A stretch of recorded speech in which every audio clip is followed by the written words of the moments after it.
Hi everyone, good morning. আজ বেলা করে ঘুম থেকে উঠেছি, বাট তাও ঠান্ডা ঠান্ডা লাগছে। বাড়িতে আমার সোয়েটার চাদর এসব পরতে একদমই ভালো লাগে না। দিন গেলাম ওদের জন্য রান্না করতে, কারা বলে তো, যারা আমাদের মতো স্বার্থপর সুবিধাবাদী অ্যানিমাল নয়, যাদের একবার ভালোবাসলে সারা জীবন তোমাকে ভালোবাসবে। অর্পণের শরীরটা খারাপ ছিল বলে ডাব পাড়া হয়েছিল, আমি একটু খেলাম, ছাদে বসে রোদ পোহাচ্ছিলাম। দেরি করে ঘুম থেকে উঠলে কোনো কাজে এনার্জি পাই না। আমার সাথে রয়েছে ডায়মন্ড, ওরা 4জন ছিল, একজন মারা গেছে, এখন 3জন রয়েছে। ওকে মাঝে মধ্যে ছাদে নিয়ে আসি আর এইরকমই করতে থাকে আমার সাথে।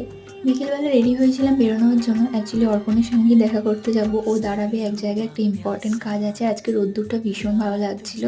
আমার আওয়াজ পেয়ে এরাও চলে এসেছে, আর বিকেলবেলা ওদের এখন খেলাধুলা চলছে। লাভ ভালো ছিল, রিক্সা পেয়ে গেছি, বাট বাসের কোনো দেখা নেই। শেষমেশ অটোতে উঠলাম, আর অটোতে উঠে একদম ফেসে গেছি। কোনো একটা মন্দিরে কীর্তন হচ্ছিল বলে এখানে নাচ গান হচ্ছে রাস্তায়। যেতে অনেক দেরি হয়ে গেছিলো, বাড়ি ফিরে এসে পড়া পড়ানো ছিল। দেন রাত্রেবেলা রান্না করেছিলাম সমস্ত সবজি দিয়ে, ডিম দিয়ে ভাজা।